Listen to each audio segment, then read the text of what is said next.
What's up guys, my name is Ace, and today I'm going to be sharing a great tip on how to help you improve your kill-death ratio in Call of Duty. Now keep in mind, this isn't going to be like a specific sort of breakdown. It's not looking at specific things with your gameplay.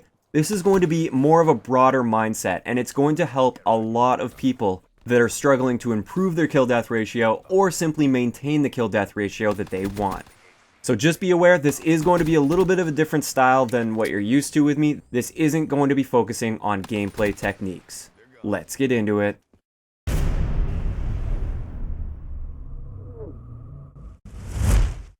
Alright guys, so this simple tip that I have for you to help you improve your kill-death ratio is stop worrying about your kill-death ratio, especially when you're in the middle of a game. I've been running into a lot of people, especially in the comment sections of my videos, that are really having a hard time maintaining a kill-death ratio or improving their kill-death ratio. And the biggest problem that I'm seeing with them is they're focusing too much on their kill-death ratio. When they're actually in the middle of a game, they're thinking every time they die, they're like, oh crap, I just died, now I need to get 3 kills to make up for that death, or else I won't get that 3 kill-death ratio I want, or I won't improve my kill-death ratio from what it is currently. And this is not a good mindset to have while you're in the middle of the game. So instead of focusing on the game itself and where they went wrong with that death and how they can improve in the future, they're just thinking about a number and they're panicking because that number's going down and they need to improve that number so they can show it off to their friends or something along those lines. And a lot of the times when you do fall into this trap of focusing on that number, it just snowballs. It's just like that how to control your rage video that I did. When you're focusing on external factors that have nothing to do with what's directly going on around you in the game, it's going to get worse and worse for you. You want to focus on the game itself and how to improve at the game, how to adapt to your enemies. What did you do wrong in that last death? And what can you do differently the next time you run into that situation? Don't be worrying about what that does to your kill-death ratio. Now, I'm not saying it's completely wrong to care about your kill-death ratio or anything like that. I do realize a lot of people really do care about their kill-death ratio. Maybe they're really competitive with their friends or something and they want to have that higher kill-death ratio than their friends. Or maybe they just have that personal goal set for themselves. They want to be able to maintain a 2 kill-death ratio for this Call of Duty.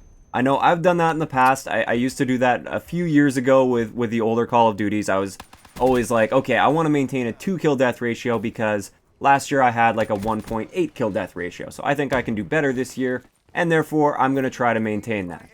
And that's totally fine. It is okay to set those goals for yourself where you do want to get to a certain point with your game where you have a certain kill-death ratio. Just don't let it be the #1 focus that drives how you actually play the game. Stats should be used more so as a metric to give you at least somewhat of an indication of how well you're doing or how well you're improving over time. They're not a perfect indication of skill, especially if you're just looking at them individually. Like if you only look at KD without looking at your score per minute or something, it doesn't really give you a full picture of whether or not you're improving as a player, but it does give you a little bit of an indication that yes, I am now killing more enemies on average for every death that I get. So that's obviously going to be a good thing, right? So use these stats as metrics, and you can like look for instance at a month ago or 2 months ago. What was your kill-death ratio a month ago? Is it higher now than it was a month ago or 2 months ago just by playing naturally and not trying to artificially skew your kill-death ratio?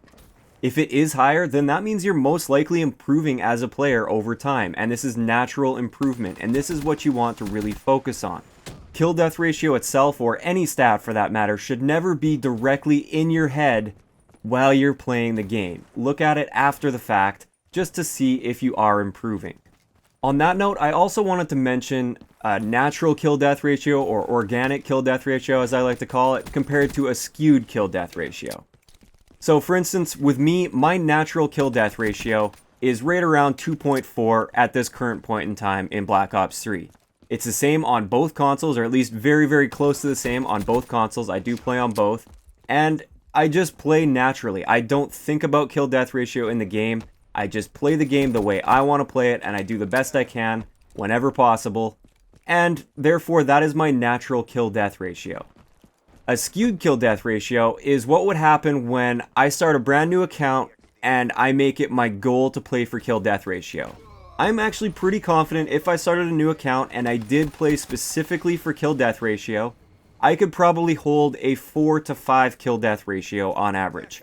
And I don't think it would be that difficult for me, but I would be forcing myself to play in ways that I don't like playing in.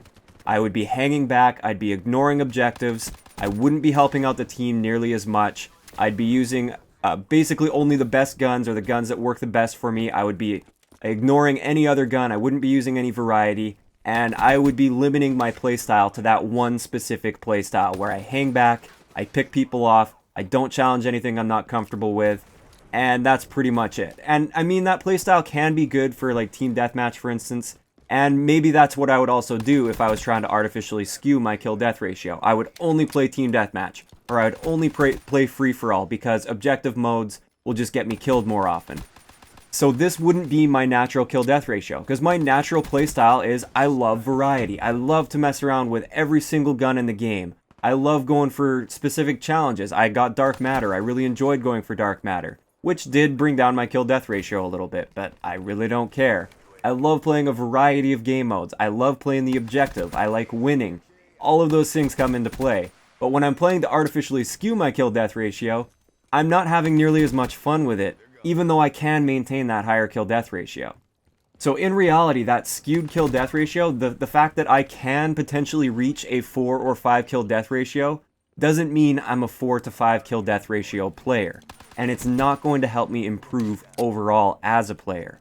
Whereas if you see your natural kill death ratio improve, this usually means you are actually improving as a player. You're getting better on average with your natural playstyle, which is excellent.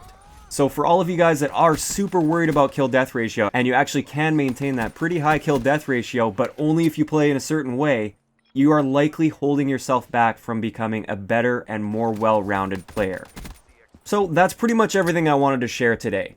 The big message I wanted to get across with this video is use stats as a metric to track your own progress. Don't let them be the driving force for how you actually play the game.